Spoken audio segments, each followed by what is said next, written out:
Ẹ kú dédé àsìkò yìí o, ìròyìn lérèfé la mú wá sí etí ìgbọ́ yín. Orúkọ mi ni ìyáàfin Lydia Obofalẹyẹ. Ààrẹ Bọ́lá Tinubu ti ké sí gbogbo ọmọ orílẹ̀-èdè Nàìjíríà láti túbọ̀ mú sùúrù kí wọ́n sì tún fọkàn balẹ̀ lórí ètò àtúntò tí ìṣèjọba àwọn ń ṣe lọ́wọ́lọ́wọ́ nítorí pé òun mọ̀ wípé dídùn ni ọsàn yóò so fún gbogbo wa lẹ́yìn tí àwọn bá ti parí iṣẹ́ lórí àtúntò àti àtúnṣe ìlànà ohun gbogbo ìpèníjà tí orílẹ̀-èdè yìí ń kojú tí ó sì tún ń bá wa fínra.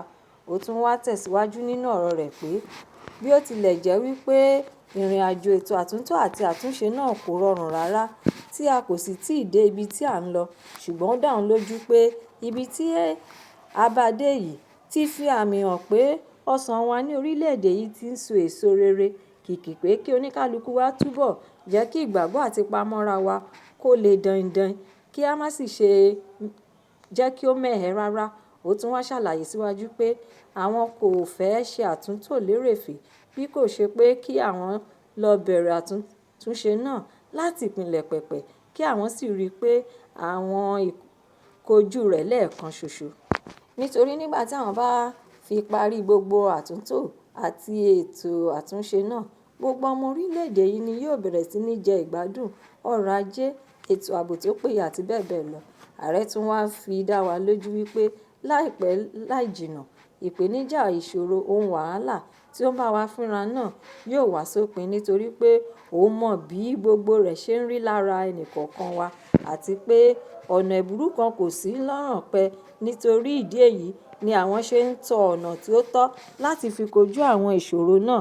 Ààrẹ tún wá rọ gbogbo ọmọ orílẹ̀-èdè yìí láti túbọ̀ máa gbàdúrà fún gbogbo àwọn òṣìṣẹ́ elétò ààbò àti àwọn ológun tí wọ́n ń fi ẹ̀mí wọn wéwu lójoojúmọ́ láti rí i dájú pé ààbò tó péye wà fún gbogbo àwa ọmọ orílẹ̀-èdè yìí.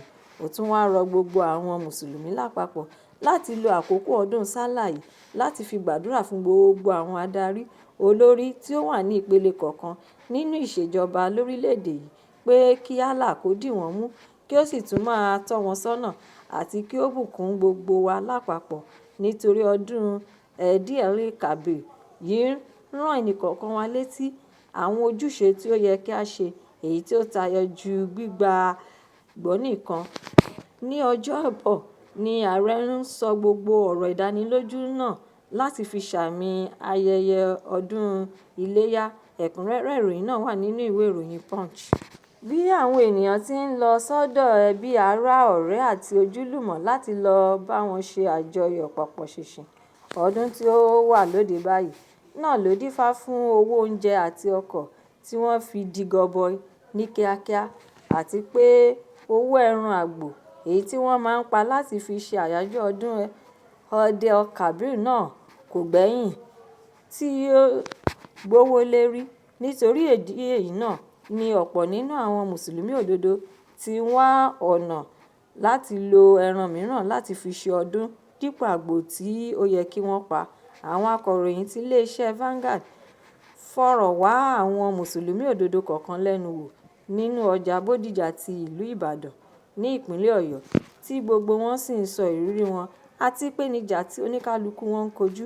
Ọkùnrin tí ó máa ń ta ẹran àgbò nínú ọjà kan, Alhaji Ganiyu, sọ ìrírí rẹ̀ pé ní irú àkókò ọdún iléyá báyìí ẹsẹ̀ kò kí máa ń gba èrò tí wọ́n máa ń wá ra ẹran àgbò lọ́dọọdún, ṣùgbọ́n tí ọdún eléyìí yàtọ̀ débi wípé ọ̀pọ̀lọpọ̀ ènìyàn ni wọn kò lè ra ẹran àgbò kan. Arábìnrin kan tí orúkọ rẹ̀ ń jẹ́ Khadijat náà sọ ìrírí tirẹ̀ wípé òun máa ń fi owó pamọ́ èyí tí òun yóò máa ná fún ọdún iléyá, ṣùgbọ́n lọ́dún yìí owó náà tí òun rẹ pamọ́ kò tó ra nǹkan kan. Ṣe ni òun ra nǹkan tí owó náà ká tí òun sì ń bẹ àwọn ọmọ òun láti ṣe àjọyọ̀ ọdún náà bí ó bá ṣe gbà. Ẹ̀kúnrẹ́rẹ́ ìròyìn náà wà nínú ìwé ìròyìn Vanguard. Ẹgbẹ́ òṣèlú People Democratic Party (PDP) ti ìpínlẹ̀ Anambra ti rawọ́ ẹ̀bẹ̀ sí olùdíje fún ipò ààrẹ ti ẹgbẹ́ òṣèlú Labour Party ti ètò ìdìbò ọdún 2023 Peter Obi láti padà sínú ẹgbẹ́ òṣèlú PDP èyí tí ó ti kúrò tẹ́lẹ̀ rí. Ìwé ìròyìn Daily Post pe àkíyèsí àwọn ènìyàn padà sí ohun tí ó ṣẹlẹ̀ sẹ́yìn wípé Peter Obi kúrò nínú ẹgbẹ́ òṣèlú PDP tí ó wà tẹ́lẹ̀ rí tí ó sì wá bọ́ọ̀dì sí ẹgbẹ́ òṣèlú Labour Party nígbà tí ó rí wípé òun kò lè rí ìwé àṣẹ tíkẹ́ẹ̀tì fún jíjẹ́ olùdíje fún ipò ààrẹ gbà nínú ẹgbẹ́ òṣèlú PDP. Ṣùgbọ́n ní báyìí, àwọn ẹgbẹ́ òṣèlú PDP ti wá ń rọ̀ ọ́ kí ó padà sínú ẹgbẹ́ òṣèlú náà. Ètò yìí wáyé níbi ìpàdé ńlá tí àwọn ìgbìmọ̀ alákòóso ti ìpínlẹ̀ náà ṣe, the State Executive Committee (SEC). Ìpàdé náà wáyé ní Ọjọ́bọ̀ ní ìlú Awka láti fi tún mọ ipò tí ẹgbẹ́ náà wà àti bí àwọn yóò ṣe tẹ̀síwájú. Nínú ìwé tí alága ẹgbẹ́ òṣèlú PDP ti ìpínlẹ̀ náà fọwọ́ sí, Chidede, ní àwọn ìgbìmọ̀ náà ti fi ìwé ìpè ìta gbangba ránṣẹ́ sí gbogbo àwọn ọmọ ẹgbẹ́ PDP tẹ́lẹ̀ rí ti ìpínlẹ̀ Anambra tí inú ń bí, ní pàtó gómìnà àná ti ìpínlẹ̀ náà Peter Obi, pé kí ó padà wá sílé láti wá darapọ̀ mọ́ ẹgbẹ́ òṣèlú PDP tí ó ti di ọ̀tun.